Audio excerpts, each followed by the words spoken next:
Level ninth, sound. The sensation felt by our ears is called sound. वो sensation जो हमारे years में होता है उसे हम साउंड कहते हैं.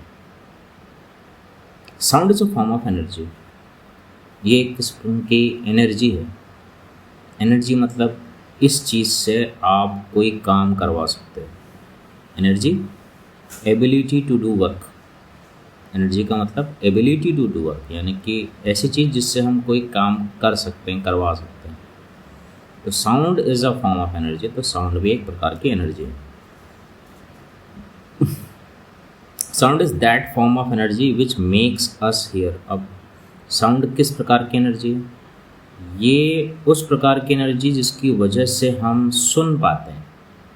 We hear many sounds around us. बहुत सारी साउंड्स हम अपने आसपास सुनते रहते हैं. इन आवर एवरीडे लाइफ, हर दिन.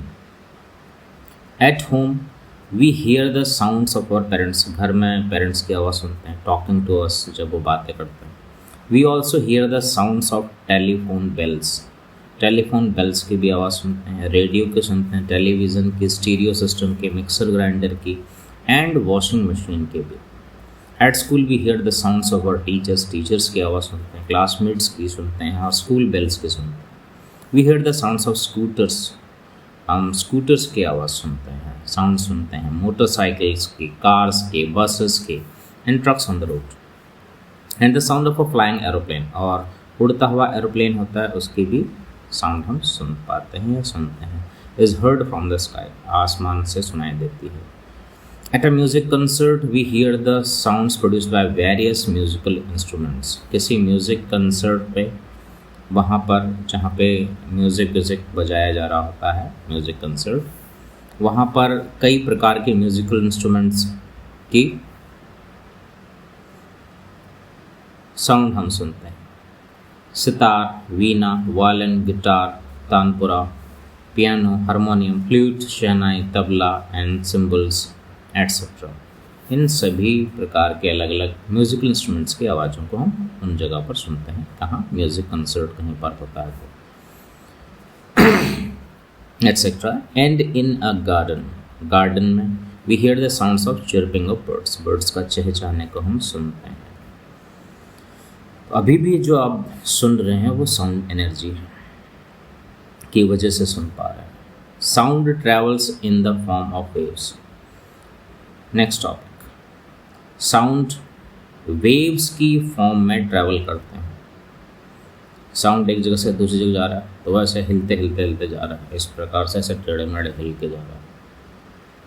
अब नॉर्मली हम लोग जब जाते हैं तो ऐसे सीधे जाते हैं. तो ये आपको पर्टिकुलर बताया जा रहा है कि साउंड वेव्स के फॉर्म में ऐसे आगे जाता है.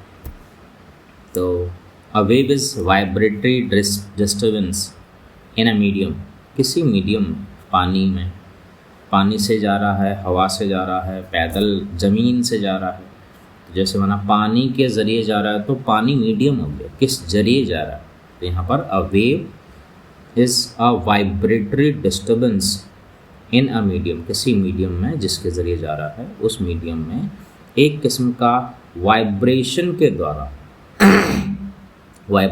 द्वारा जो डिस्टर्बेंस पैदा होता है, उस फॉर्म में वेव विच कैरीज एनर्जी, जिसमें एक एनर्जी होती है from one point two another without their being a direct contact between the 2 points. एक पॉइंट और दूसरे पॉइंट के बीच में कोई डायरेक्ट कॉन्टैक्ट नहीं है, लेकिन एक वेव एक वाइब्रेटरी डिस्टर्बेंस होता है. वाइब्रेशन के थ्रू जो डिस्टर्बेंस पैदा होता है किसी मीडियम में, जिसमें एनर्जी होती है जो एक पॉइंट से दूसरे पॉइंट तक जाता है बिना किसी डायरेक्ट कॉन्टैक्ट के इन 2 पॉइंट्स के बीच में. तो a wave is produced by the vibration of particles of the medium. किसी मीडियम के जो पार्टिकल्स हैं, जब वो वाइब्रेशन करते हैं, यानी हिलते हैं या हिलते हैं, तो एक वेव प्रोड्यूस होती है through which it passes. A wave is produced by the vibrations of the particles of the medium through which it passes. उस मीडियम के थ्रू फिर वो जाता है. पर प्रोड्यूस कैसे होता है? वाइब्रेशन की वजह से पैदा होता है और वो फिर वेव आगे जाती है। When a wave passes through a medium, जब कोई वेव किसी मीडियम से पास हो रही होती है, the medium itself does not move along the direction of the wave, तो वो जो मीडियम होता है वो अपने आप उस डायरेक्शन की तरफ मूव नहीं होता जिस डायरेक्शन की तरफ वो जा रही वेव जा रही होती है। वेव माना एक जगह से दूसरी जगह जा रही है, तो इस डायरेक्शन की तरफ पे वो मीडियम नहीं हिलता है। The medium itself does not move, वो मूव नहीं करता उस डायरेक्शन की तरफ, मीडियम मूव नहीं करता कि मीडियम खुद पानी ही उधर की तरफ वो चलना शुरू हो गया या कोई चीज़ है वही उधर की तरफ चलने को शुरू हो गई, वो मूव नहीं करता है along the direction of the wave, जिस डायरेक्शन की तरफ जा रहा होता है। Only the particles of the medium vibrate about their fixed position, एक फिक्स्ड पोजिशन से और जो मीडियम है उस मीडियम में वो जो पार्टिकल मूव करते हैं इससे एक फिक्स्ड पोजीशन से ऊपर नीचे ऐसे मूव करते हैं। For example when sound waves produced by a ringing bell, bell बजाई और उससे जो साउंड वेव प्रोड्यूस हुई, come to us through air, वो एयर के ज़रिए हम तक पहुंचती है। There is no actual movement of the air, air वहाँ से यहाँ तक नहीं आई, एयर के ज़रिए वो वेव आई। बेल टू अवर ईयर्स, हमारे कानों पर आई।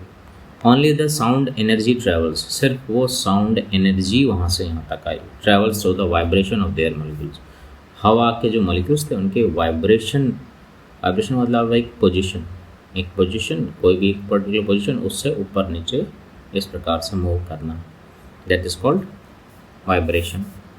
Similarly when a water wave passes over the surface of water in a pond, जब एक वाटर वेव भी एक जगह से पास होती है, किसी पॉन्ड में पास हो रही होती है, it does not drive water to one side of the pond, वो वेव उस पानी को उस तरफ नहीं ले जाती जिस तरफ वो जा रही है।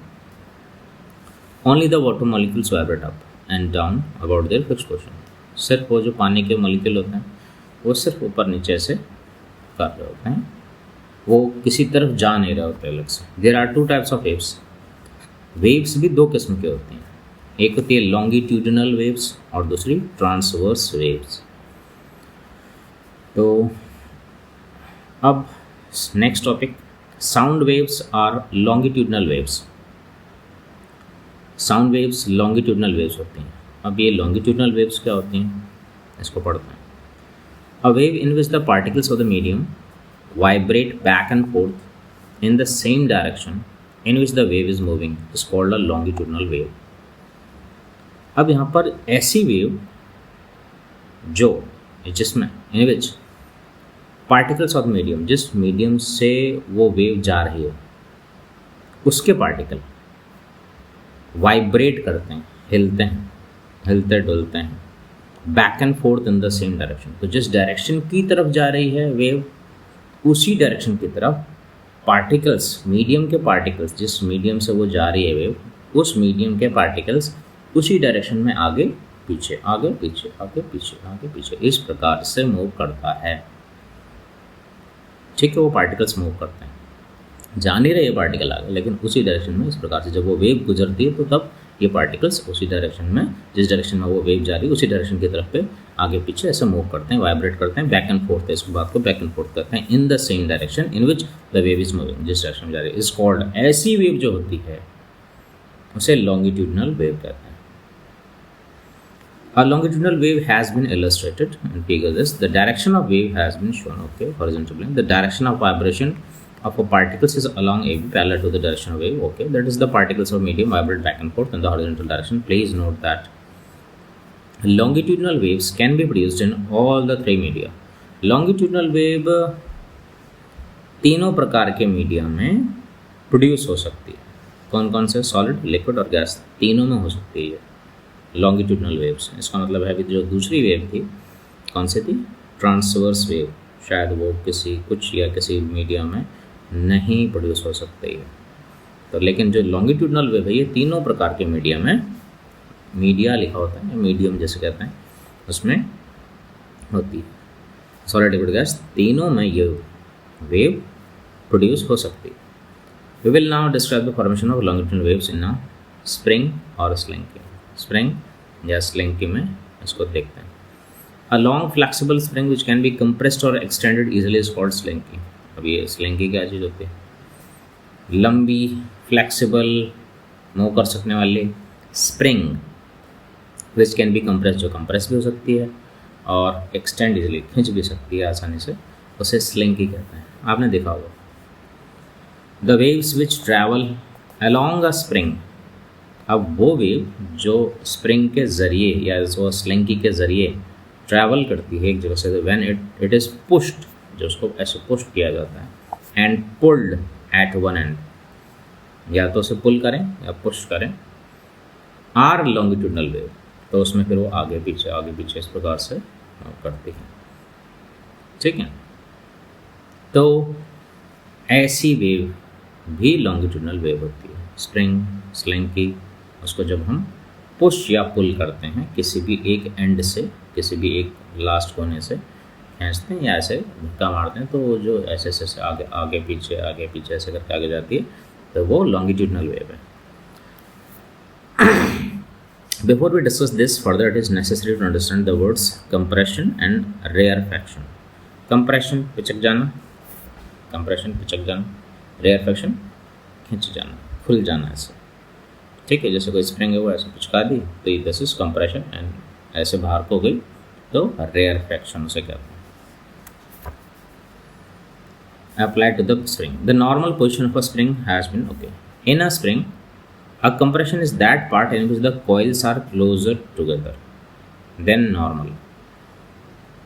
ठीक है, तो वही सेम बात, अब इसको लिखेंगे कैसे, बोलेंगे कैसे वाली बात है। तो किसी स्प्रिंग में कंप्रेशन वो हिस्सा होता है उस स्प्रिंग का जो कि जिसमें कॉइल्स जो होती हैं गोल गोल ऐसे होते हैं, वो पास होते हैं, क्लोजर टुगेदर। नॉर्मल कंडीशन होती है उसमें थोड़ा सा दूर होते हैं, और जब कंप्रेशन होता है तो क्लोजर हो जाती हैं, पास होती हैं, ऐसे बोलेंगे। ये शब्द हैं वो जब आप बताएंगे। In spring rarefaction is that part. अब स्प्रिंग में रेयरफैक्शन कौन सा होता है?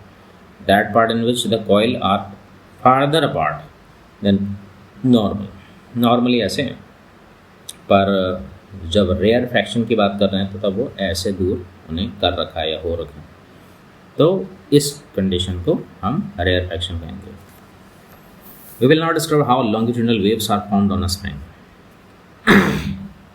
Shows the normal position of a spring whose one end is fixed. Now, if the free end of the spring is moved to and fro मतलब आगे पीछे जब किया जाए, एक ही स्प्रिंग से अगर हम ऐसे इस प्रकार से भी हिलाएं तो ये अलग बात हो गई।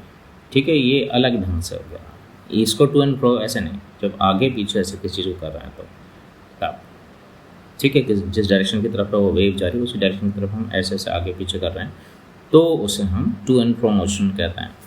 Then longitudinal waves consisting of alternate compression and rarefaction travel along the spring. तो स्प्रिंग में लॉन्गिट्यूडनल वेव में किसी जगह पर कंप्रेशन होगा, किसी जगह रेयरफैक्शन होगा, किसी जगह रेयरफैक्शन होगा। ठीक है, ऐसे हर जगह देखने को मिल जाएंगे लॉन्गिट्यूडनल वेव्स में। When a wave travels along the spring, जब वो स्प्रिंग के थ्रू जाती है wave, then each turn of the spring moves back and forth, आगे पीछे करता है, by only a small distance in the direction of the wave. थोड़ी सी उस जिस डायरेक्शन की तरफ जा रही है उस तरफ थोड़ा सा ऐसे मूव करता है या आगे पीछे इस टाइप से मूव करता है। Since the particles of medium turns of the spring, तो अभी हम स्प्रिंग में कर रहे हैं तो उसके जो टर्न्स हैं हमने पार्टिकल कह रहे हैं, ये मीडियम है, उसके particles are moving back and forth, वो सिर्फ आगे पीछे इस प्रकार से मूव कर रहे हैं in the direction of the wave, जिस डायरेक्शन की तरफ मूव कर रहे हैं। The waves which travel across the spring are longitudinal, तो स्प्रिंग के जरिए जो वेव जाती है that is called longitudinal waves. पूछेंगे कि भाई स्प्रिंग में से कौन सी वेव जाती है, तो आप बोलेंगे longitudinal wave. Next, the sound waves in air, हवा में जो साउंड वेव्स जाती हैं वो भी लॉन्गिट्यूडनल वेव्स हैं। बोला तो ये एक प्रकार का धक्का मार रहा है हवा में, आगे पीछे लगातार, तो ये हवा में लॉन्गिट्यूडनल वेव्स। लॉन्गिट्यूडनल वेव्स मतलब जिसमें कंप्रेशन रेयरफैक्शन इस प्रकार से पार्टिकल ऑफ मीडियम में ऐसे बनते हैं, क्रिएट होते हैं, और जिसमें जो पार्टिकल्स ऑफ मीडियम हैं, मीडियम के जो पार्टिकल्स हैं वो आगे पीछे इस प्रकार से to and fro, back and forth movement करते रहते हैं उस डायरेक्शन की तरफ जिस डायरेक्शन की तरफ वेव जा रही होती है। When a sound moves, passes through air, when a sound wave passes through air, जब कोई साउंड वेव एयर के ज़रिए पास होती है, द पार्टिकल्स ऑफ एयर, जो एयर के पार्टिकल्स होते हैं या एयर में जो पार्टिकल्स होते हैं वो वाइब्रेट करते हैं back and forth parallel to the direction of sound wave, parallel to the direction of sound wave. Sound wave जिस डायरेक्शन जा रही है, अब मान लेते हैं कि ऐसे स्ट्रेट जा रही है तो ये भी ऐसे में ही कर रहे हैं, आगे पीछे कर रहे हैं, तो उसे हम पैरेलल बोल देते हैं, कैसे ऊपर करके पैरेलल इस टाइप से उसी डायरेक्शन जा रहा है। Thus when a sound wave travel in the horizontal direction, और जब कोई sound wave travel in the horizontal direction, और जब साउंड वेव हॉरिजॉन्टल डायरेक्शन कौन सी होती है, एक वर्टिकल ऐसे सीधी खड़ी होगी और हॉरिजॉन्टल ऐसे होती है, तो ऐसे आगे को जा रही है horizontal direction, then the particles of medium also vibrate back and forth, तो पार्टिकल्स ऑफ मीडियम आगे पीछे, वो सेम ही बात लिखी इन द हॉरिजॉन्टल डायरेक्शन।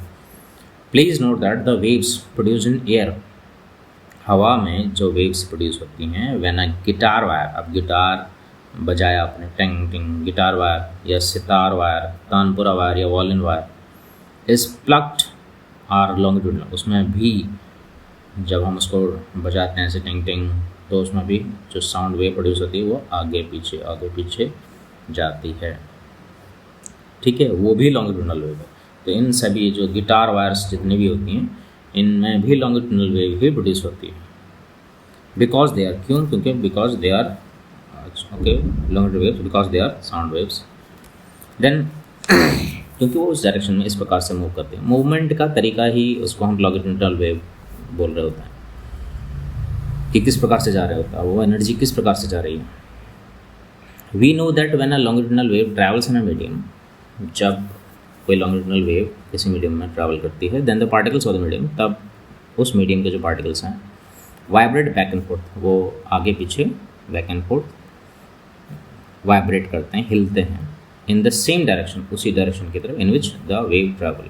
अब यहाँ पर एक पॉइंट आता है कि भाई ठीक है, पहले जब आगे गए पार्टिकल्स तो उस डायरेक्शन में गए, और ये जो वैसे वापस भी तो आते हैं, तो उस डायरेक्शन क्यों कह रहे हैं कि उस डायरेक्शन में वाइब्रेट करते हैं, पर उस डायरेक्शन की तरफ फिर इधर ऐसी प्रकार से आगे पीछे उस तरफ पे वाइब्रेट करते रहते हैं, ये बात है। In which the wave travels when the vibrating particles come closer to one another, जब वो पास आते हैं particles, then they normally are, then there is a momentary reduction in volume, जब ये पार्टिकल्स पास आते हैं तो वॉल्यूम कम हो जाती है, and a compression is formed, और उसी को कंप्रेशन कहते हैं। On the other hand when the vibrating particles move farther, जब फैलते हैं particles move farther apart from one another, then they normally are, then there is a momentary increase in volume, तब volume बढ़ती है, पास आए कम हो गई, दूर हो गए तो बढ़ गई वॉइस।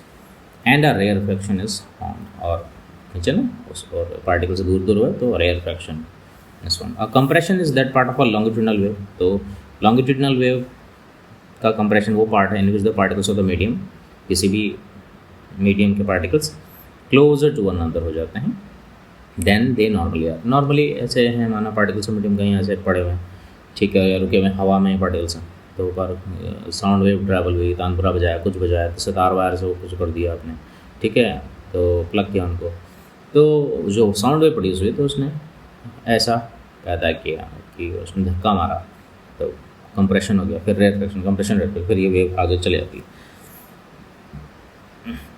तो नॉर्मल से जब इस प्रकार से sound wave longitudinal wave travel करते तब ये कंप्रेशन रेयर फ्रैक्शन लगातार होता रहता है।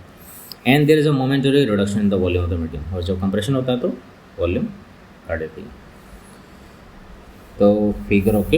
अ rarefaction is that part of a longitudinal wave. अब रेयर फ्रैक्शन कौन सा पार्ट होगी जिसमें पार्टिकल्स दूर दूर होता है, wave in which the particles of medium are farther part दूर होते हैं देन नॉर्मल कंडीशन से दूर दूर होते हैं।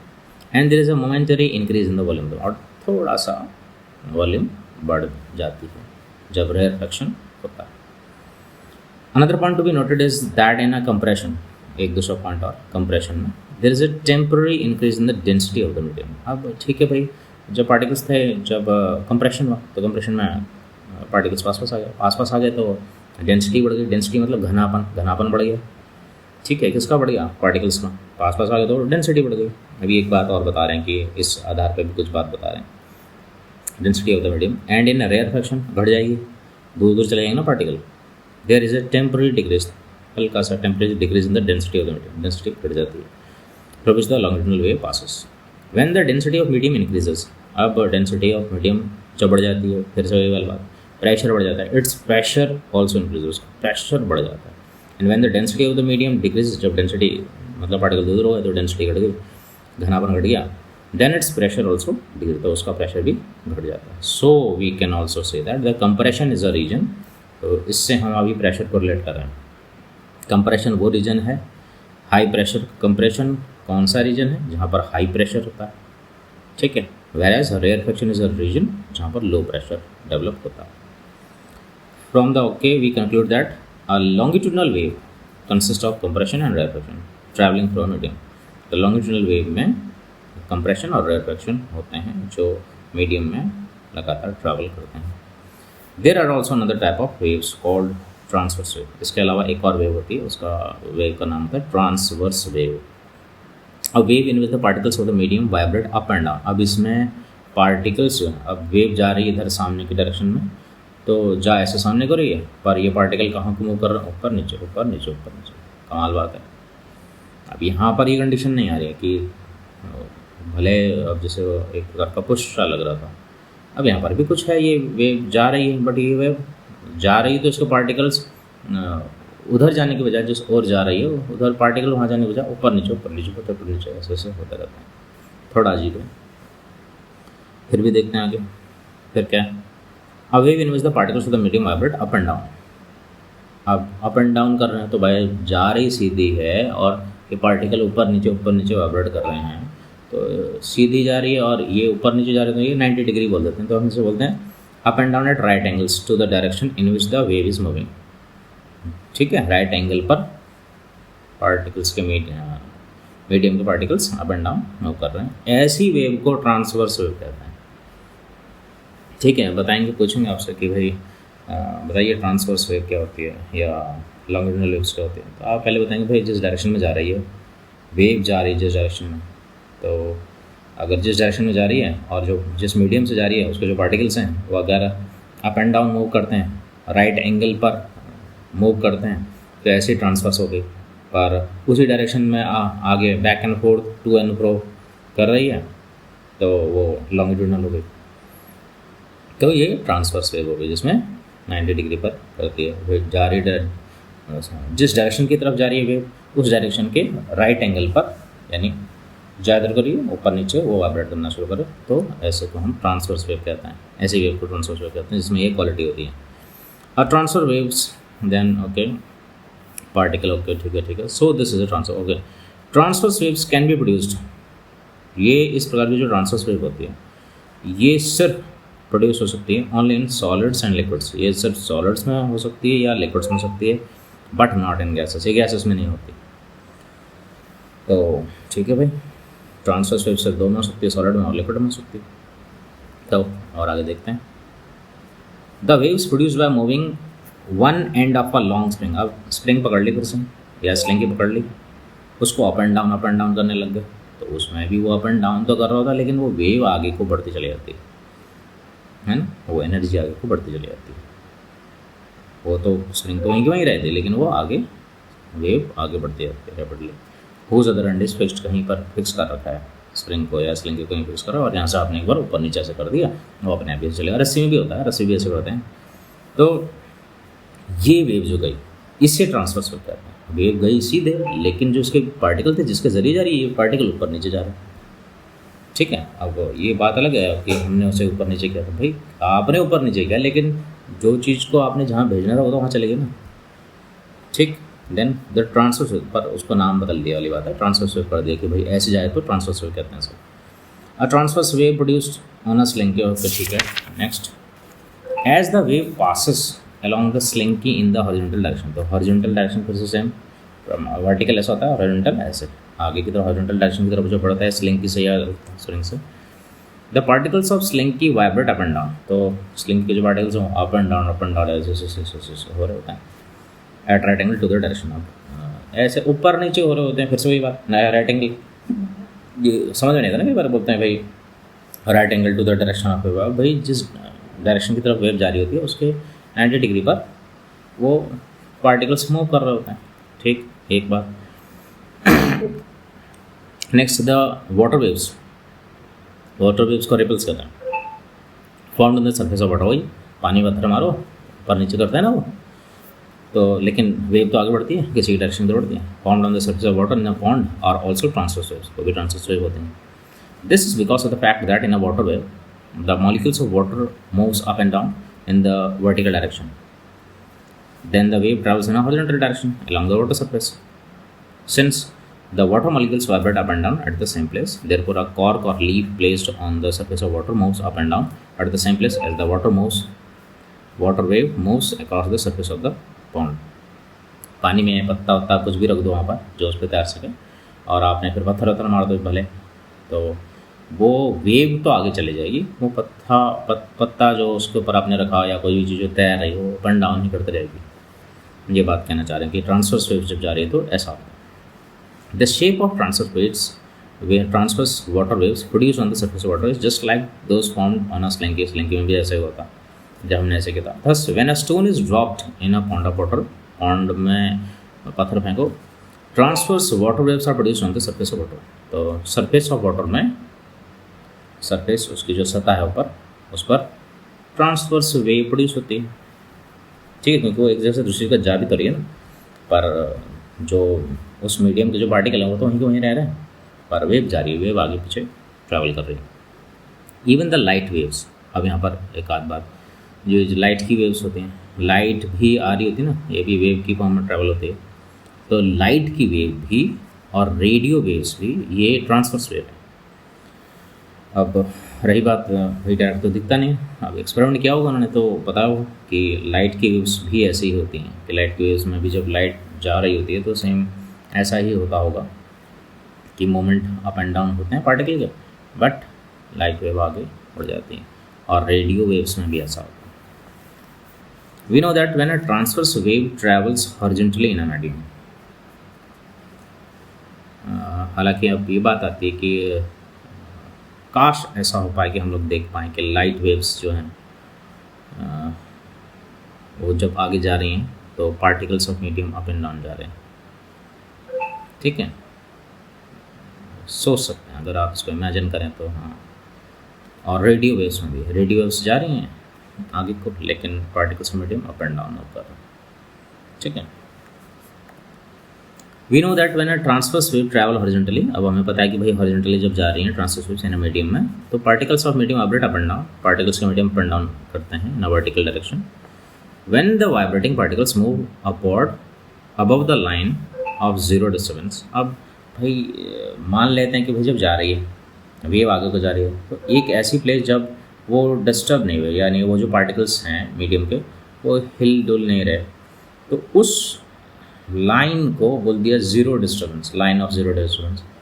तो they form an elevation, elevation ऐसे बन जाता है, मतलब उठ जाती हैं करके। ठीक है, एलिवेशन बोल देंगे, हम्प बोल दो। And when the vibrating particles move downward, और जब पार्टिकल्स जो है मीडियम के जब डाउनवर्ड होता है तो नीचे से गड्ढा बन जाता है below the line of zero disturbance. Zero distance clear हो ना, दे फॉर्म डिप्रेशन, नीचे गड्ढा बन जाता है, ऐसे ऐसे ऐसे वाली बात वही कह रहे हैं। तो बोल रहे हैं एक जगह ऊपर ऐसे हो जाता है, एक जगह नीचे ऐसे हो जाता है, तो इनके नाम रख दिए। द एलिवेशन और hump in a transverse wave is called crest. तो वो जो ऊपर को एलिवेशन ऐसे उठ जाती है उसको बोला क्या, उसको बोला क्रेस्ट, उसको नाम दे दिया क्रेस्ट। और जो नीचे जाएगा उसे ट्रॉफ कहेंगे अभी। इन other words a crest is a part of, तो इन अदर वर्ड्स दूसरे शब्दों में क्रेस्ट क्या होता है, is that part of transverse waves का वो पार्ट होता है जिसमें in which wave which is above the line of zero disturbance से ऊपर की तरफ पे ये वेव होती है। ठीक है, और उसको हम क्रेस्ट कहते हैं। अब द डिप्रेशन मतलब नीचे ऐसे घेराव, और हॉलो इन द ट्रांसवर्स में जो डिप्रेशन बनता है उसे ट्रफ कहते हैं। और फिर से अब एक लाइन बीच में जोड़ दो, लाइन ऑफ जीरो डिस्टर्बेंस के नीचे की तरफ बिलो वाली बात है, वो अबव हो गया तो ये बिलो हो गया, अबव वाले को क्रेस्ट बोल दिया, बिलो वाले को ट्रफ कह दिया। In other words, a trough is that part of transverse waves तो ट्रांसवर्स वेव का ये वो हिस्सा है which is below the line of zero distance, ठीक है, लाइन ऑफ जीरो डिस्टेंस के नीचे वाला हिस्सा, ठीक है, उसको कहते हैं ट्रॉफ। तो when we look at the water waves को जब हम देखते हैं moving on the surface of water in a pond, तो सरफेस ऑफ वाटर में जब उसको हम देखते हैं पॉन्ड में, we find that at some places, कुछ प्लेसेस पे वाटर लेवल ऊपर को होता है, हायर देन द नॉर्मल में तो ऐसे होता है, लेकिन हायर में ऐसे हो गया ऊपर को normal level, whereas at other places, कुछ जगह पर the water level is lower than the normal, किसी जगह पर वाटर लेवल नीचे को होता है, नॉर्मल लेवल से नीचे को होता है। द हायर वाटर लेवल, तो जो हायर वाटर लेवल पॉइंट्स हैं उनको क्रेस्ट कहा, और जो लोअर वाटर लेवल पॉइंट्स हैं उन्हें ट्रफ कहा ऑफ द वाटर वेव्स। तो from the above discussion we conclude that are transverse, तो इससे हमें एक बात पता चली, क्या पता चलेगी, transverse wave consist of crest. अब ट्रांसवर्स वेव में क्रेस्ट होते हैं और ट्रफ्स होते हैं। When a wave passes through a medium, अब जब कोई वेव किसी मीडियम से पास होती है, then some property of the medium, कुछ प्रॉपर्टी मीडियम की, कुछ प्रॉपर्टी लाइक डेंसिटी और डिस्प्लेसमेंट एटसेट्रा, डेंसिटी, डिस्प्लेसमेंट, ये कुछ बदलते हैं क्या, etcetera, changes. So waves are represented graphically by showing how some property of the medium, density, displacement, etc. changes when a wave passes through it। तो wave जब पास हो रही है तो इससे ये बातें भी पता चल रही हैं कि ये कुछ चीज़ें बदल रही हैं, डेंसिटी बदल रही है, डिस्प्लेसमेंट बदल रहा है, और बाकी चीज़ें जिनको हम रिलेट करेंगे, जिनकी ज़रूरतें हमें पड़ेंगी, या कुछ ऐसी चीज़ें या कई फैक्टर्स। तो वेव जब ऐसे अप डाउन कर रही है या इस प्रकार से कुछ कर रही है, तो उस मीडियम के पार्टिकल्स में क्या बदलाव हो रहा है, क्या हो रहा है, उनको हम इनके ज़रिए ऐसे जान पाते हैं। उस ग्राफिकली जब हम उसको रिप्रेजेंट करेंगे तो उससे हमें पता चलेगा, हाँ इससे ये हुआ, इससे ये हुआ, उसका मतलब क्या है, ठीक है। खाली सिर्फ ऐसे बनाने तक नहीं है, उससे कुछ है ना, उससे हम कुछ जान रहे हैं एक्चुअल में। So waves are represented graphically by showing how some property of, तो कैसे कुछ मीडियम की प्रॉपर्टी बदल रही है, changes when a wave passes through it, जब वेव उससे पास होती है। This point will become more clear from the following discussion. अब हम उसको देखेंगे कुछ और पॉइंटों के जरिए, और वो क्या है, graphical representation of longitudinal waves. अब हम ग्राफिकल ग्राफ में उसको रिप्रेजेंट कर रहे हैं। व्हेन आर लॉन्गिट्यूडनल वेव्स, अब लॉन्गिट्यूडनल वेव के बारे में, पासेस थ्रू मीडियम, जब वो मीडियम के जरिए जा रही है, से एयर से जा रही है, then some of the particles of air get crowded together, पास आते हैं, ज़्यादा क्राउडेड होता है, बहुत ज़्यादा वहाँ मात्रा हो जाती है उन पार्टिकल्स को, एंड फॉर्म कंप्रेशन, उसको कंप्रेशन से शो करते हैं। वेयर एज अदर पार्टिकल, दूसरे पार्टिकल गो फार्दर अपार्ट, उसके बाद कंप्रेशन के बाद फिर वो भी तो ना रेयरफेक्शन भी होगा, go farther apart and form rarefaction. So a longitudinal wave is represented pictorially by showing the compression and rarefaction। अब पिक्टोरियल पिक्चर के रूप में कैसे दिखाते हैं, ऐसे बना दो, डॉट डॉट डॉट बना दो, किसी जगह पर बहुत बारीक डॉट कर दो, फिर अगले में थोड़ा दूर दूर कर दो, फिर डॉट डॉट पास कर दो, ऐसे कर दो, खत्म हो गई बात, ठीक है। तो इस प्रकार से हम शो करते हैं किसको, पिक्टोरियली हम किसको शो करते हैं, लॉन्गिट्यूडनल वेव को ऐसे शो करते हैं। In a compression the density of air is high, compression में डेंसिटी घनापन हाई हो जाता है, पार्टिकल्स का पास जाते हैं, तो air is high. Whereas in rarefaction में डेंसिटी लो होगी, ऑफ एयर इज़ लो, हवा की डेंसिटी लो हो जाएगी। Thus when a longitudinal wave passes through air, तो जब ये लॉन्गिट्यूडनल वेव एयर से पास हो रही है, the density of air changes, तो हवा की डेंसिटी बदलती है, एयर चेंजेस कंटिन्यूसली, लगातार बदलती है। So a longitudinal wave, इसलिए longitudinal wave in a air is represented graphically by plotting the density of air against distance from the source। तो सोर्स जहाँ से वो वेव आगे बढ़ रही है, लॉन्गिट्यूडनल वेव जा रही, तो पहले कंप्रेशन, फिर रेयरफेक्शन, इस प्रकार से आप दिखा सकते हैं लगातार, ठीक है। इन other words longitudinal wave is represented by density distance graph. तो लॉन्गिट्यूडनल वेव को हम अगर हम ग्राफ के ज़रिए दिखाएं तो डेंसिटी डिस्टेंस है ना, डेंसिटी डिस्टेंस, कितनी डिस्टेंस में डेंसिटी है ना, डेंसिटी डिस्टेंस ग्राफ के फॉर्म में शो कर सकते हैं। A longitudinal wave in air, हवा में longitudinal wave has been represented by means of density distance graph. Okay, in figure okay, horizontal line उसको दिखा दिया क्या कैसे करके। तो ऐसे करके फिर इस प्रकार से ऐसे शो कर दिया है ना, जैसे वेव को हम शो करते हैं बीच में लाइन बनाकर ऐसे, तो ऊपर क्रेस्ट बना फिर ट्रॉफ बना। अब इसमें तो नहीं बनता, लेकिन इसके थ्रू हम दिखा सकते हैं कि जब वो ऐसे क्रेस्ट बन रहा है तो चलो उसको डेंसिटी शो कर दो, ट्रॉफ बन रहा है तो उसे रेयर फ्रैक्शन शो कर दी कि ये रेयर फ्रैक्शन है, ये कंप्रेशन है ना, कंप्रेशन रेयर फ्रैक्शन को ऐसे हम शो कर सकते हैं। तो okay, we will not discuss the graphical representation of transverse wave. अब ट्रांसवर्स वेव को कैसे करें, वो ट्रांसवर्स वेव को तो हो जाती है ऐसे ही, तो उसको भी सेम कर दिया, क्रेस्ट बना ट्रॉफ बना, उसको क्रेस्ट और ट्रॉफ करके बताएंगे। लेकिन इसी प्रकार के एक ही प्रकार के उसको चलो थोड़ा सा दिखा देते हैं, ठीक है। ये है इस प्रकार से, ठीक है, ये जा रहा है। तो ये वाले हिस्से को डेंसिटी और दूसरा डिस्टेंस, तो इसी प्रकार से दोनों को हम शो कर सकते हैं। किसको, लॉन्गिट्यूडनल वेव को भी और ट्रांसवर्स वेव को। लॉन्गिट्यूडनल में ये वाले हिस्से को हम कंप्रेशन कह देंगे, इस वाले को रेयर फ्रैक्शन कह देंगे। और जब ट्रांसवर्स करेंगे तो ट्रांसवर्स में इसको क्रेस्ट कह देंगे, इसको ट्रॉप कर देंगे, बस नहीं और कुछ नहीं।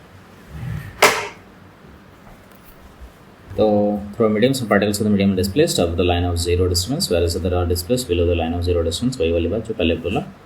So a transverse wave is represented graphically by plotting the displacement of different particles of the medium। displacement of different particles of medium, displacement हो रहा है ना particles, medium के particles का from the line of zero distance, तो कितना ऊपर का कितना नीचे का इस प्रकार से from the source। In other words, a transverse wave is represented by displacement distance graph. अब यहाँ पर पॉइंट ध्यान देने वाला है, ये दो शब्द बोलेंगे भाई, डिस्प्लेसमेंट और फिर डिस्टेंस है, दोनों में डिस्टेंस तो कॉमन है, लेकिन पहले वाला वर्ड है, एक में डेंसिटी आएगा, तो डेंसिटी डिस्टेंस ग्राफ किसका कौन से वेव को शो करता है। तो जहाँ पर डेंसिटी वाली बात आ गई तो वहाँ पर वही है ना, पार्टिकल्स पास पास अगर डेंसिटी आ गया, रेयर फ्रैक्शन वाली बात है, तो वहाँ पर वो लॉन्गिट्यूडनल वेव हो गया। और दूसरे वाले में ट्रांसवर्स वेव में ऊपर नीचे जाता है, तो ऊपर नीचे वाले में डिस्प्लेसमेंट होता है, किसका होता है, वही सेम पार्टिकल्स का, है ना, zero line of zero distance, इसको लाइन ऑफ जीरो डिस्टेंस कह सकते हो, ठीक है। इस लाइन को, इस लाइन से कितना ऊपर गया, ठीक है, इसको हम शो करते हैं डिस्प्लेसमेंट, भाई कितना डिस्प्लेसमेंट हो गया ऊपर को, इसे बोलता है डिस्प्लेसमेंट डिस्टेंस ग्राफ। तो ऐसे पता कर सकते हैं कि चाहे जब लिखा हो डिस्प्लेसमेंट डिस्टेंस ग्राफ, तो इसका मतलब ये है कि हम बात कर रहे हैं ट्रांसवर्स वेव के बारे में, और जब हम बात कर रहे हैं डेंसिटी डिस्टेंस ग्राफ तो हम बात कर रहे हैं लॉन्गिट्यूडनल वेव के बारे में। बस यही मेन दो शब्द थे, इनका ध्यान देना होगा, कुछ नहीं। और जब वाले को करते हैं ये, तो नीचे वाले को हम नेगेटिव डिस्प्लेसमेंट भी कहते हैं, ऊपर वाले को पॉजिटिव डिस्प्लेसमेंट कह देते हैं। डिस्प्लेसमेंट है ना, तो डिस्प्लेसमेंट मतलब किसमें होता है, ट्रांसवर्स में, ठीक है, ऐसा। Okay, then figure show okay particles of the medium, all the particles above this line have positive displacement and those below it negative displacement, ऊपर वाले को पॉजिटिव, नीचे वाले को negative displacement. In the figure crest और drop हो गया, shows the vibration distance particle in different parts of wave. Okay. अब आती है विशेषता, किसी वेव की विशेषता, तो साउंड वेव की विशेषता, characteristics of a sound wave. तो क्या क्या विशेषताएं होती हैं किसी साउंड वेव की, जो देख लेते हैं। अब इसमें इसके ज़रिए इस प्रकार की जो वेव बनेगी, अब भाई अलग अलग भी बनती है ना, अलग अलग ढंग से जा रही है तो उसकी अलग अलग प्रकार की बनेगी। तो विशेषताएं, क्या विशेषताएं जरूर होती हैं ये बताएं, यानी कि इससे क्या चीज़ें रिलेटेड होती हैं। Sound is a longitudinal wave, sound longitudinal wave है which consist of compression and rarefaction travelling through a medium. अब ऐसा साउंड को लॉन्गिट्यूडनल वेव कहेंगे जब जिसमें क्या है, कंप्रेशन है और रेयर फ्रैक्शन है, उसके मीडियम पार्टिकल्स में, मीडियम के जो पार्टिकल्स हैं उनमें कंप्रेशन और रेयर फ्रैक्शन है, तो वो लॉन्गिट्यूडनल वेव है। अ sound wave can be described completely, अब किसी साउंड वेव को हम डिस्क्राइब कर सकते हैं कम्प्लीटली 5 कैरेक्टरिस्टिक्स में, 5 कैरेक्टरिस्टिक्स। अब वो 5 कैरेक्टरिस्टिक्स, 5 विशेषताएँ क्या हैं? 5 विशेषताएँ हैं। Wavelength, number 1 wavelength, दूसरा एम्पलीट्यूड, फिर है टाइम पीरियड, फिर है फ्रीक्वेंसी एंड वेलोसिटी। वाट एफ वी एक फॉर्मूला अभी बन सकता है, मतलब बोलेंगे ना 5 कैरेक्टरिस्टिक्स क्या हैं किसी साउंड वेव की, तो W A T वाट, एफ वी, W से वेवलेंथ, A से एम्पलीट्यूड, T से टाइम पीरियड, F से फ्रीक्वेंसी, E से वेलोसिटी। याद रखने वाली बात है और कुछ नहीं, बाकी आप अपने आप से भी बना सकते हैं, ऐसा कुछ नहीं। तो ये 5 कैरेक्टरिस्टिक्स जिससे हम साउंड वेव को डिस्क्राइब करेंगे। All this characteristics of sound wave are describe, okay.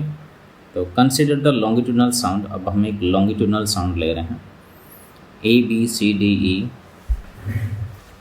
A B C D E, खत्म, ऐसे लिख सकते हैं। फिर वहाँ के आगे भी लिखते रहो, and E F G H I आगे वाले E F G H same ऐसे ही आगे बढ़ते रहो, by the vibration of a tuning fork. ठीक है, कोई चीज़ है उसके थ्रू हम ये साउंड वेव हुई तो ऐसा हमने चेकआउट किया, देखा, या किसी डिवाइस के ज़रिए हमें मिल गई ऐसी वेव।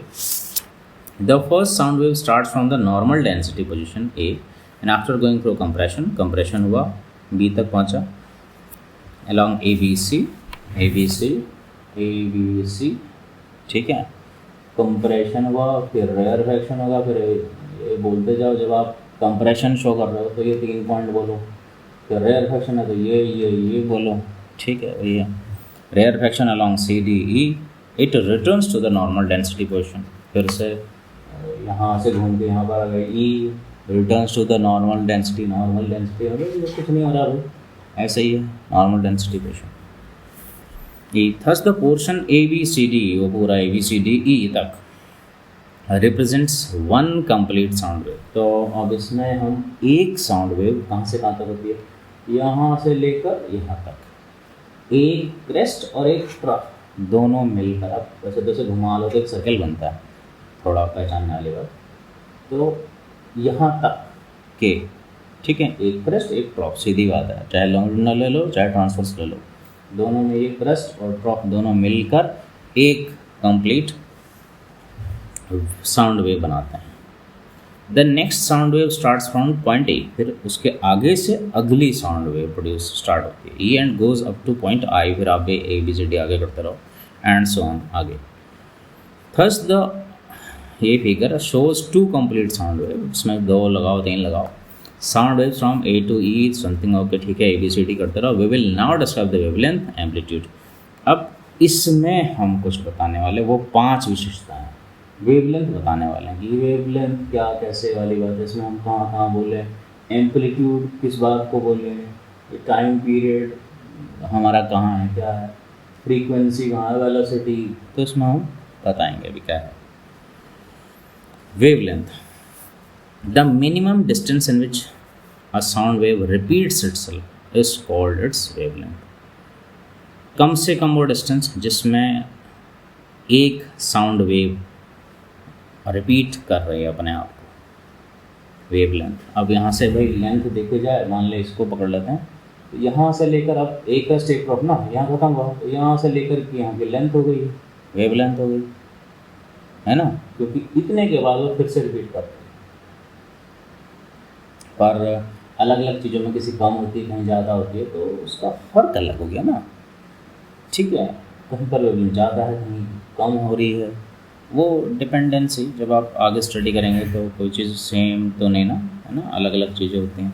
प्रॉपर कोई रिदमिकली कर रही है तो उसका ये वेवलेंथ इक्वली होगी, कहीं कोई रिदमिकली नहीं कर रही है, कभी तेज़ कभी कम ऐसा कुछ हो रही है, तो उसका अलग अलग आएगी है, ठीक है। फिर भी फ़िलहाल अभी नॉर्मल तरीके से देखिए, तो minimum distance in which a sound wave repeats itself, एक साउंड वेव अपने आप को जो रिपीट करने के लिए जो मिनिमम डिस्टेंस लेता है, that distance is called wavelength, वो वेवलेंथ होगी। The minimum distance in which a sound wave repeats itself, दोबारा अपने आप को रिपीट करता है, तो वो मिनिमम डिस्टेंस, उसको वेवलेंथ कहते हैं। In most simple words it is the length of one complete wave. अब सिंपल भाषा में एक कंप्लीट वेव, वही यहाँ से यहाँ तक हो रही ना, घुमाव वाली बात है सर्कल, तो यहाँ से लेकर यहाँ तक में एक कंप्लीट वेव हो रही है, तो इस लेंथ को हम वेवलेंथ कह देते हैं। Complete wave, the wavelength is denoted bye, किससे डिनोट करते हैं उसको, ग्रीक लेटर लैम्बडा, अजीब गरीब लैम्बडा, ठीक है भाई, ऐसे करके ऐसे कर देते हैं लैम्बडा, इस लैम्बडा बोलते हैं, ग्रीक वर्ड में ये बोलते हैं। आप लिखते कैसे हैं,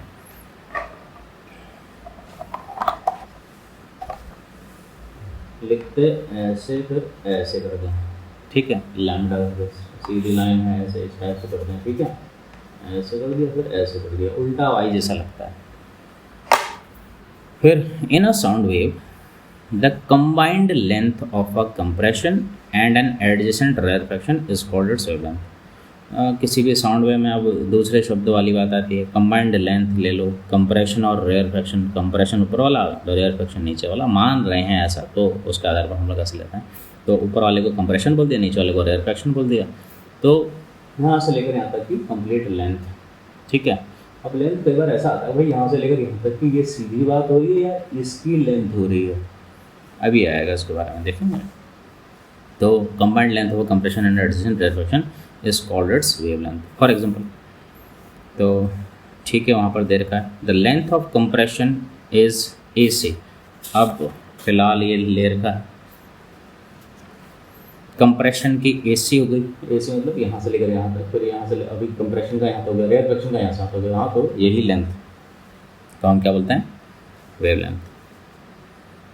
तो AC and that of the adjacent rarefaction is C, so the combined length AE तक, A से लेकर E तक की is equal to wavelength, इसे हम wavelength कहेंगे। In a sound wave, the distance between, किसी sound wave में the distance between the center of two consecutive compression, अब दो consecutive compression या दो consecutive rarefaction के बीच की distance is also equal to its wavelength। तो अब वेवलेंथ अगर वो कहते हैं भाई यहाँ से लेकर यहाँ तक होती है, तो ये वेवलेंथ बोला, ठीक है। अब थोड़ा सा बताना पड़ेगा, तो ठीक है ये वेवलेंथ बोला।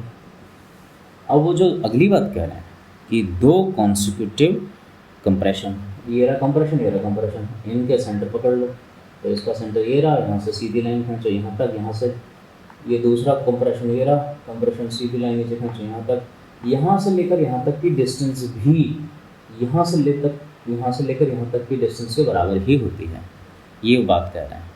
तो वेवलेंथ को यहीं से स्टार्ट देखने की जरूरत नहीं है, दो रेयर फ्रैक्शन तो नीचे वाला हो गया, कंप्रेशन ऊपर वाला हो गया, तो दो कंप्रेशन या दो रेयर फ्रैक्शन, इन दोनों के सीधे। अब अगर आप रेयर फ्रैक्शन देख रहे हैं नीचे वाले से देख रहे हैं, तो यहाँ से स्ट्रेट ऐसे सीधी लाइन खींच दो, फिर यहाँ से लेकर यहाँ तक, ठीक है, यहाँ से लेकर यहाँ तक की डिस्टेंस, या ये कंप्रेशन वाला ले लो, उसके इन दोनों के सेंटर यहाँ नीचे जो आ रहा है, यहाँ से लेकर यहाँ तक की डिस्टेंस, ये भी एक क्या कहेंगे हमसे, ये इक्वल होती है किसके, कंप्लीट साउंड वेव के वेवलेंथ, कंप्लीट वेवलेंथ, ठीक है, वेवलेंथ के बराबर होती है, is also equal to its wavelength, ठीक है।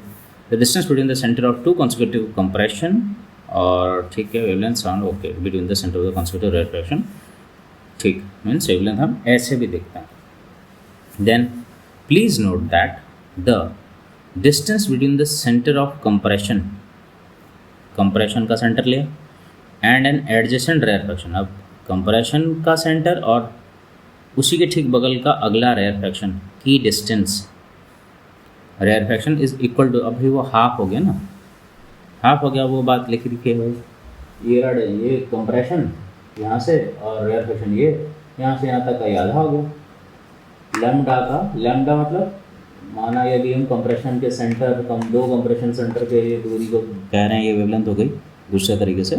अब इसका आधा हो जाता भाई रेयरफैक्शन, ये कंप्रेशन पकड़ लो और रेयरफैक्शन का सेंटर वाली बात पकड़ लो, ये लैम्डा से वेवलेंथ शो कर रहे हैं, तो इसका आधा λ/2, ठीक है। तो the SI unit for measuring wavelength is metre, तो वेवलेंथ को मेज़र करने के लिए सिस्टम इंटरनेशनल, SI यूनिट मतलब सिस्टम इंटरनेशनल में भी इसको इसी प्रकार से नापते हैं। Unit for measuring wavelength is metre, metre से नापते हैं इसको। Sometimes however centimetre unit is also use for expressing, अब कभी कभार सेंटीमीटर का भी इस्तेमाल कर लेते हैं कभी कभार। ये तो था वेवलेंथ। अब आता है एम्पलीट्यूड, दूसरी विशेषता। किसी साउंड वेव को डिस्क्राइब करने के लिए 5 विशेषताएं बताई थी। वॉट, क्या था, WAT, वॉट FV, ठीक है, वॉट FV याद अपना भी कर सकते हो, लेकिन वॉट FV तो पहला वेवलेंथ समझ में आया। अब बारी है एम्पलीट्यूड के बारे में, कि एम्पलीट्यूड के बारे में समझते हैं। When a wave passes through a medium, अब वही सेम, किसी मीडियम से वेव पास कर रही, the particles of medium get displaced temporarily from their original undisturbed position. तो अनडिस्टर्ब पोजिशन में जब मीडियम से वेव जा रही है आगे, तो वो पार्टिकल्स मीडियम थोड़े से डिस्प्लेस हो जाते हैं। The maximum displacement of the particles, अब मीडियम के जो पार्टिकल्स हैं वो, अब माना कैसे भी ले सकते हैं, अभी तो कितना डिस्प्लेसमेंट हो रहा है। अब जब डिस्प्लेसमेंट के बारे में बात हो रही है तो यहाँ पर फिर बात आ जाती है ट्रांसवर्स वाली बात आ जाती है, ट्रांसवर्स वेव के बारे में बात आती है, ठीक है। तो maximum displacement of the particles of the medium from their original undisturbed position. तो ओरिजिनल अनडिस्टर्ब पोजिशन ये है, यहाँ से मैक्सिमम ये हाइट है, तो मैक्सिमम, अब यहाँ मैक्सिमम नहीं ना, यहाँ मैक्सिमम, यहाँ से सीधे लाइन खींचो 90 डिग्री बनाती हुई, तो ये जो मैक्सिमम डिस्प्लेसमेंट है, ये मैक्सिमम डिस्प्लेसमेंट चाहे इसमें ले लो, ठीक है, क्रेस्ट में ले लो या ट्रॉफ में ले लो, मैक्सिमम डिस्प्लेसमेंट, इसको particles of their original undisturbed position, इस अनडिस्टर्ब पोजिशन से मैक्सिमम डिस्प्लेसमेंट जो है, when a wave passes through the medium, जब कोई वेव किसी मीडियम में पास करती है, is called amplitude of the wave. तो उससे उसका एम्पलीट्यूड कर दें, तो ठीक है, यहाँ से लेकर यहाँ तक की जो हाईएस्ट मैक्सिमम लेंथ हो गई, यहाँ से यहाँ तक की लेंथ हो गई, इसको एम्पलीट्यूड कहते हैं। The term amplitude is in fact used to describe the size of the wave. तो ये एम्पलीट्यूड का इस्तेमाल हम लोग कई बार वेव का साइज़ को शो करने के लिए करते हैं, उसका इस्तेमाल उसके साइज़ को शो करने के लिए होता है। तो the amplitude of a wave is usually denoted by the letter A. तो ठीक है, डिनोट करने के लिए ए लिख देते हैं एम्पलीट्यूड को। The SI unit of measurement of, अब एम्पलीट्यूड को नापते कैसे, अब ये मैक्सिमम डिस्टेंस, ठीक है, इसको नापते कैसे, इसको भी मीटर से नापते हैं, नापा जा सकता है ना मीटर से, तो through sometime it is also measured in, और कभी कभार इसको सेंटीमीटर में भी नापते हैं। It should be noted that the amplitude of a wave is the same as the amplitude of a vibrating body producing the wave. The amplitude of a wave is the same. Amplitude किसी wave का amplitude same होता है। किसके same होता है? The amplitude of the vibrating body. अब जो कोई वाइब्रेट कर रही है बॉडी, वाइब्रेट कर रही है, एक पढ़ लिया, वाइब्रेट कर रही है, तो ये जितना ऊपर नीचे जा रही है, बॉडी जितना ऊपर नीचे जा रही है, वाइब्रेट जो कर रही है, जिसकी वजह से वो वेव प्रोड्यूस हो रही है, तो इसके एम्पलीट्यूड के बराबर होगा। एक बात बोली, अब कहीं आएगा तो फिर उसको आप थोड़ा सा प्रॉपरली देखेंगे। तो ये एम्पलीट्यूड के बारे में दूसरी कैरेक्टरिस्टिक, दूसरी विशेषता हुई किसी भी वेव की, किसी भी साउंड वेव की।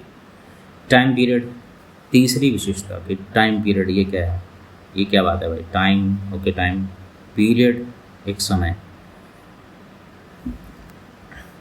The time required to produce one complete wave. अच्छा जी, अब एक कंप्लीट वेव, और एक कंप्लीट वेव तो हमें पता है भाई, यहाँ से लेना शुरू कर दो यहाँ तक, ठीक है, एक क्रेस्ट एक ट्रॉप, यहाँ तक एक कंप्लीट, या क्रेस्ट के हिसाब से जानना चाहते हो एक कंप्लीट वेव, तो क्रेस्ट ये सेंटर यहाँ से लेकर यहाँ तक, ये कंप्लीट होने के लिए जितना टाइम लगता है, the time required to produce one complete wave, एक कंप्लीट वेव के लिए जितना टाइम लगता है, यहाँ तक पहुँचने के लिए जितना टाइम लगता है, is called time period of the wave. इसको उसका टाइम पीरियड कहते हैं। टाइम को वही सेकंड में नाम देते हैं, ठीक है, अभी आएगा उसका ऐसा यूनिट वाली बताएगी। तो कंप्लीट वेव भी कहते हैं इसे या साइकिल भी कहते हैं। The time required to produce one complete cycle, cycle वाली बात है, समझने का कॉन्सेप्ट ये यहाँ तक, उसको घुमाओ तो एक साइकिल जैसी बन गई, समझने वाली बात, लेकिन यहाँ तक का कॉन्सेप्ट होता है। एक कंप्लीट वेव कहाँ से भी, यहाँ से स्टार्ट हुई यहाँ तक हुआ। और क्रेस्ट या ट्रॉप के हिसाब से देख रहे हो तो क्रेस्ट से देखोगे, दो क्रेस्ट के जो सेंटर है यहाँ से यहाँ तक के डिस्टेंस करने के लिए, यहाँ से लेकर यहाँ तक पहुँचने के लिए जितना टाइम लगा, ठीक है, उसे टाइम पीरियड कह दिया। टाइम पीरियड हो गया ना, टाइम और पीरियड समय, इतना समय। तो एक कंप्लीट वेव को, एक कंप्लीट वेव होने के लिए कितना टाइम लगा उसे बोलेंगे हम time period. Now one complete wave is produced by one full vibration, एक फुल वाइब्रेशन की वजह से एक कंप्लीट वेव बनती है of the vibrating body. So we can write another definition of the time period. तो टाइम पीरियड की दूसरी डेफिनेशन क्या हो सकती है? The time taken to complete one vibration, एक वाइब्रेशन होने के लिए जितना टाइम लगता है उसे टाइम पीरियड कहते हैं, दूसरे शब्दों में ऐसे, या वेवलेंथ की भाषा में ऐसे, ठीक है। Vibration is called time period. और वैसे तो बनाने के लिए अपने आप से भी बना सकते हैं एक वेवलेंथ ना। अब एक वेवलेंथ यूनिट वेवलेंथ के लिए जितना टाइम लगता है टाइम पीरियड, वो अलग बात, अपने आप से बना सकते हैं कई चीज़ें, लेकिन दो डेफिनेशन इस प्रकार से। The time taken to complete one vibration is called time period. एक वाइब्रेशन कंप्लीट होने के लिए जितना टाइम पीरियड टाइम लगता है, टाइम रिक्वायर्ड होता है, that is called time period, ठीक है। और एक ठीक है, हो गया पहला वाला। Shows that to complete, okay, suppose the two waves produce in 1 second. अब माना ये दो वेव कौन से, क्रेस्ट और ट्रॉप, ये दोनों, ठीक है, ये जो ऐसा हुआ, shows that figure shows that two complete waves, one wave from A to E, another wave from A to I। अब A to E एक कंप्लीट वेव, अब एक कंप्लीट वेव यहाँ से यहाँ तक, फिर अगली कंप्लीट वेव यहाँ से यहाँ तक, ठीक है, ऐसे। तो complete wave, two complete waves. अब जो इसको बताया है, suppose this two waves are produced in 1 second. अब अगर ये दो वेव्स, एक वेव यहाँ से लेकर यहाँ तक, एक वेव का मतलब एक टेस्ट एक ड्रॉप का टोटल कहाँ तक यहाँ तक, दूसरी वेव यहाँ से स्टार्ट होती है यहाँ तक, ठीक है। इन दोनों दो कंप्लीट वेव को होने में अगर 1 सेकंड लगा, तो then the time required to produce one wave, भाई आधा सेकंड, खत्म हो गया। 1 सेकंड लगा दो वेव के लिए, दो कंप्लीट वेव होने के लिए, तो एक के लिए आधा सेकंड हो गया भाई, सीधी बात है। Then the time required to produce one wave will be 1/2 second या 0.5 सेकेंड, ठीक है, सॉल्व कर लो। इन अदर वर्ड्स, दूसरे शब्दों में, the time period of this wave will B 0.5 second. अब 0.5 सेकेंड बोला कि टाइम पीरियड कितना लगा भाई, 0.5 सेकेंड। किसी का बोला, किसी वेव का टाइम पीरियड बोलेंगे कि भाई चलो किसी वेव का टाइम पीरियड आपको बता दिया, बोला भाई इसको लगते हैं 5 सेकेंड। तो 5 सेकेंड का मतलब क्या हो गया, एक कंप्लीट वेव, यहाँ से यहाँ तक एक कंप्लीट वेव पहुँचने के लिए 5 सेकेंड लग गए। कम बताया 0.27 या पॉइंट कुछ भी कितना बता दो, 0.6 बता दिया, 0.6 सेकंड का समय लगा, 0.6 सेकंड उसका टाइम पीरियड बोल दिया किसी वेव का। 0.6 का मतलब यहाँ से यहाँ तक पहुँचने के लिए 0.6 सेकंड लगता है, इसका मतलब ये हुआ। तो the time period of wave is not by the letter T, time period को टी से शो करते हैं। The unit of measurement of time period is second, ठीक है। ये हो गया तीसरी कैरेक्टरिस्टिक्स। अब है चौथी कैरेक्टरिस्टिक्स, दैट इज फ्रीक्वेंसी, ठीक है, frequency. The term frequency tell us the rate at which the waves are produced by their source से किस रेट पर, किस रफ्तार से क्या हो रहा है, ये वेव्स प्रोड्यूस हो रही हैं, ठीक है। The number of complete waves, भाई कितनी वेव्स निकल गई 1 सेकंड में, या कितनी साइकिल्स बन गई 1 सेकंड में, तो उसको फ्रीक्वेंसी का वेव की सोर्स से 1 सेकंड में कितनी वेव बन रही हैं, प्रोड्यूस हो रही हैं, 1 सेकंड में प्रोड्यूस होने वाली total number of waves is called frequency. अब कितनी प्रोड्यूस हो रही हैं भाई, 4 प्रोड्यूस हो रही हैं, 5 प्रोड्यूस हो रही हैं 1 सेकंड में, ठीक है। तो अभी एक नाम आएगा पर्टिकुलर, तो वो फ्रीक्वेंसी बड़े आराम से समझेंगे।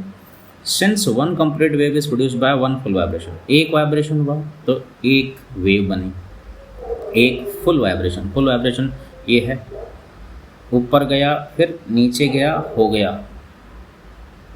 ये ऊपर गया फिर नीचे गया फिर उसी पोजीशन पे आया, ठीक है। ऐसे ऐसे भी देखें, यहाँ से था ये वैसे मत ऐसे देख लो, ये ऊपर गया फिर नीचे गया फिर वहीं वापस आया, इसी पोजीशन पे ज़ीरो डिस्प्लेसमेंट वाला, ज़ीरो डिस्टर्बेंस वाले में पहुँचा। तो ये एक वाइब्रेशन हो गया, एक वाइब्रेशन से एक वेव प्रोड्यूस हो रही है।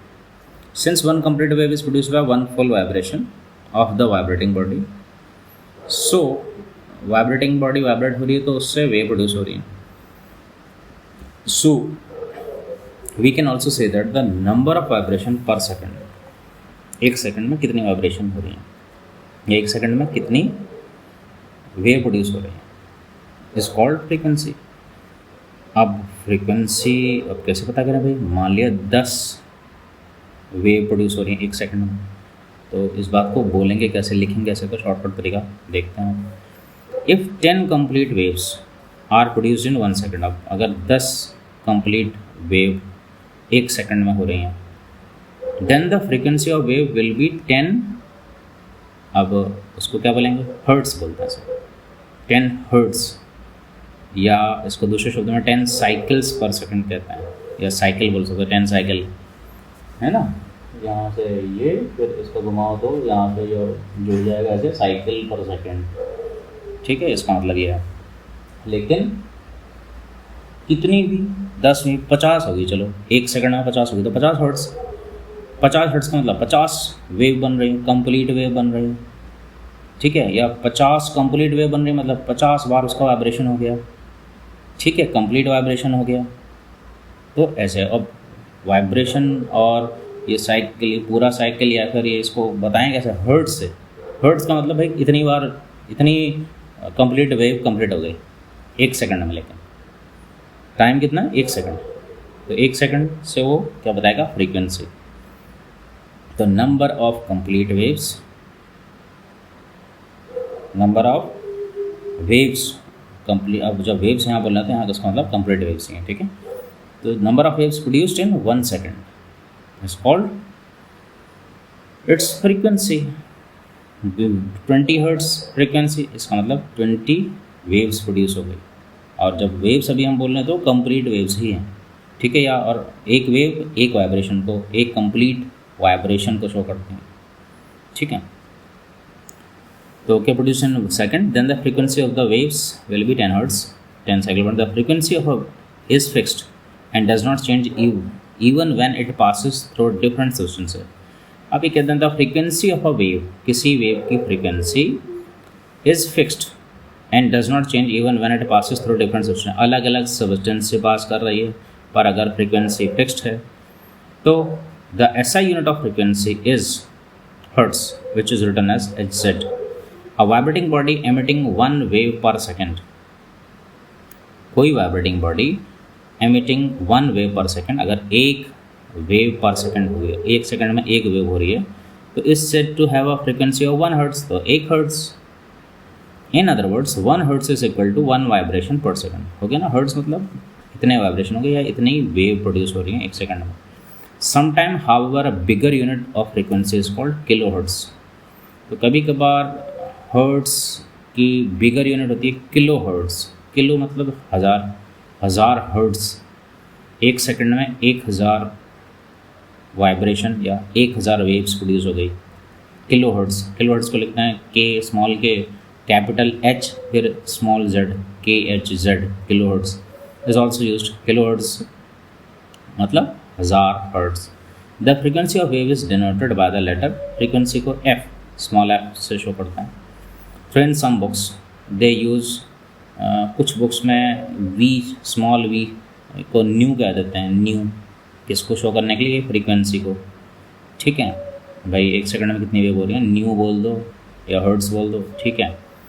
The tuning forks are often marked with numbers like 256, 384, 512। अभी ट्यूनिंग फोर्क तो भाई आपने कहीं ना कहीं ऐसा और नीचे ऐसा देखा होगा कुछ ना कुछ लोहे जैसा दिखता है ना, मेटल का होता है ट्यूनिंग फोर्क। इनमें लिखा होता है कई बार 256, 384 या 512 ऐसा लिखा होता है। तो मतलब क्या हुआ इसका, दीज नंबर्स सिग्निफाई, ये बताते हैं the frequency of vibration of the tuning fork. उस ट्यूनिंग फोर्क के द्वारा होने वाले वाइब्रेशन को शो करता है वो नंबर।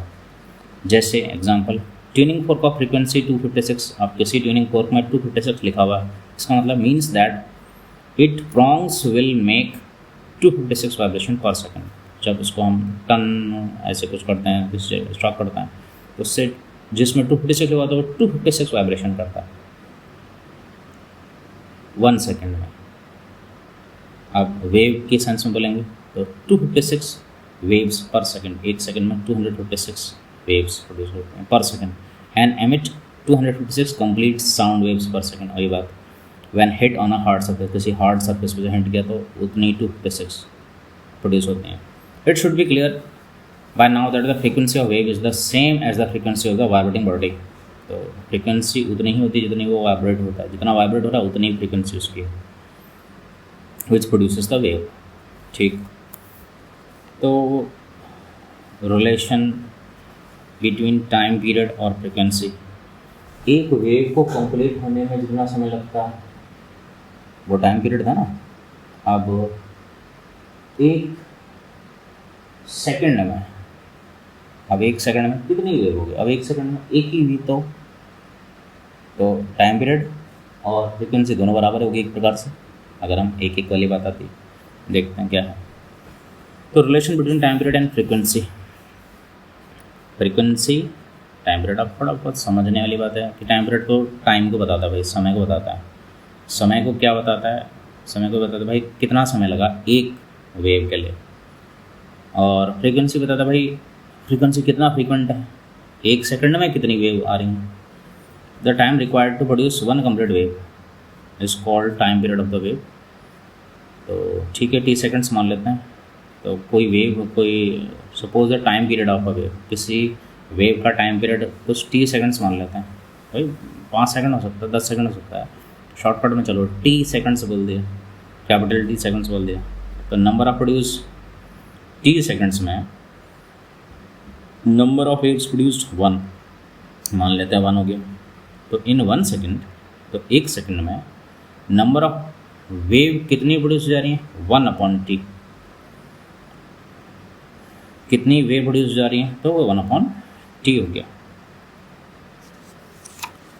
तो but the number of waves produce in 1 second is called frequency. पर एक सेकंड में कितनी वेव प्रोड्यूस हो रही हैं ये फ्रीक्वेंसी होती है। तो इसका मतलब हो गया, this means that the frequency of the wave of time period t will be 1/t। तो frequency of the wave of time period t, time period t वाले वेव की फ्रीक्वेंसी कितनी हो गई, 1/t। So we can now say that the frequency of a wave, किसी wave की frequency is the reciprocal of its time period. तो यहाँ पर हम कह सकते हैं कि उसका टाइम पीरियड का रेसिप्रोकल होता है। ठीक है, रेसिप्रोकल मतलब उल्टा होता है, यानी 1/t कर दो equal to what, frequency. Frequency of a wave is the reciprocal of time period, यानी फ्रीक्वेंसी इक्वल टू 1/टाइम पीरियड, 1/टाइम पीरियड। तो f equal to 1/t, f है frequency of the wave, t equal to time period of the wave. अगली चीज़ आती है, अब चलो थोड़ा बहुत इस बात को समझें, ये जो अभी रिलेशन आया किसके बीच में, फ्रीक्वेंसी और टाइम पीरियड के बीच में। अच्छा जी, यहाँ से लेकर यहाँ तक आने में यानी कि एक वेव को टाइम पीरियड लगा, चलो 20 सेकंड लग गए, चलो मान लिया 20 सेकंड के टाइम पे एक वेव हुई, ये क्या हो गया, टाइम पीरियड। फ्रीक्वेंसी, फ्रीक्वेंसी का मतलब भाई फ्रीक्वेंसी हम कैसे पूछेंगे, हर्ट्स में पूछेंगे भाई कितने हर्ट्स हुआ इधर, या कितने वाइब्रेशन हुआ, हर्ट्स मतलब वाइब्रेशन, हर्ट्स को हम वाइब्रेशन हर्ट्स का मतलब एक वेव कितने में एक वेव कंप्लीट हो गई, एक वेव गई, एक सेकंड में कितनी वेव गई, एक गई, या एक सेकंड में कितने वाइब्रेशन हुए, एक वेव। तो मान लिया कि एक ही हुआ, तो मतलब क्या हो गया, 20 सेकंड में एक वाइब्रेशन हो रहा है। चलो बढ़ा देते हैं 50, 50 ले लेते हैं, 50 हर्ट्ज हो गए। चलो, तो फ्रीक्वेंसी क्या है? फ्रीक्वेंसी का मतलब क्या होता है? 1 सेकंड में ना, 1 सेकंड में कितने वेव, कंप्लीट वेव। तो 1 सेकंड का मतलब ये टोटल 20 सेकंड, 20 सेकंड में कितनी वेव, 50 हर्ट्ज मतलब 50 वेव। तो डिवाइड कर दो, तो 50 को 20 से डिवाइड करना पड़ेगा ना। तो 50 क्या है? फ्रीक्वेंसी है, एफ है, फ्रीक्वेंसी है। और नीचे क्या है? T, time period, F upon T. क्या निकला? एफ अपॉन टी से क्या निकला? एक वाट, एक वेव, एक वेव, एक वेव, एक वेव में इतना समय लग रहा है, 1 सेकंड में इतनी हो रही है। डिवाइड किया ना, इसी को आगे पीछे ले जाओ। अब था क्या, अभी क्या आया था इससे पहले वाले में? 1/t आया था ना, ये फ्रीक्वेंसी यानी कितने हर्ट्ज हैं, कितने हर्ट्ज हैं मतलब कितनी साइकिल्स। तो 1/t, टी मतलब टाइम पीरियड, ये 1। तो फ्रीक्वेंसी और टाइम पीरियड को हम मल्टीप्लाई कर दें तो 1 आएगा, इसका मतलब ये भी हुआ। ठीक है, चलो इसको किसी क्वेश्चन में चेक करेंगे, थोड़ा सा और देखेंगे, इसको समझेंगे ये क्या चीज़ है। सो अभी इससे पहले इसको ऐसे बताया हुआ था कि इन टी सेकंड्स, इतने सेकंड में नंबर ऑफ वेव प्रोड्यूस अगर 1 हुई, अगर 1 की बात हो रही है, टी सेकंड्स में अगर 20 हो रही है तो 20/t टाइम पीरियड कितना समय लगा। ठीक है, तो वो आ जाएगा, एक ही बात है। उससे क्या पता चला कि 1 सेकंड में नंबर ऑफ वेव प्रोड्यूस कितने, 1 सेकंड में कितने हो गए। ठीक है, तो यहाँ पर 1/t क्यों था? क्योंकि यहाँ पर एक वेव प्रोड्यूस मान ली थी हमने, 20 हर्ट्ज होती, तो उसको हम ऐसे निकालते हैं, करेंगे अभी इस न्यूमेरिकल में, देखेंगे नेक्स्ट में। तो ये थी कैरेक्टरिस्टिक्स, चौथी फ्रीक्वेंसी, हर्ट्ज वाली बातें। और फिर ट्यूनिंग फोर्थ में वो नंबर क्यों होते हैं, क्या होता है, उसका मतलब क्या होता है। पांचवी कैरेक्टरिस्टिक्स है वेलोसिटी ऑफ वेव, वेव की वेलोसिटी। अब वेलोसिटी सेम वही वाली बात आ गई जैसे स्पीड का होता है ना।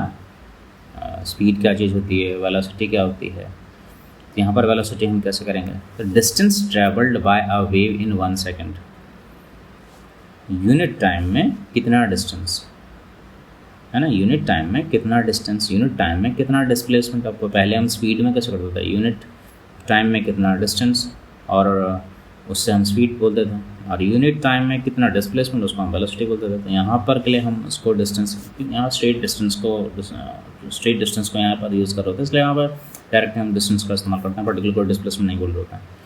तो the distance travelled by a wave, एक वेव को इन 1 सेकेंड, 1 सेकेंड में किसी वेव ने कितना डिस्टेंस ट्रैवल किया है 1 सेकेंड में, तो is called the velocity of wave. ठीक है, या speed of the wave. The velocity of wave is represented by the letter v, small v से करते हैं। तो यही था वेलोसिटी, लास्ट पांचवी कैरेक्टरिस्टिक्स वेव की। The SI unit for measuring the velocity of, अब नापेंगे कैसे, वेलोसिटी मीटर पर सेकेंड होता है भाई, वही है metre per second. The SI unit for measuring the velocity of a wave is metre per second. फिर एक और चीज़ आती है इसके लास्ट में, रिलेशनशिप की वेलोसिटी, फ्रीक्वेंसी और वेवलेंथ ने क्या रिलेशन है। तो वेलोसिटी क्या होता है, डिस्टेंस अपॉन टाइम टेकन,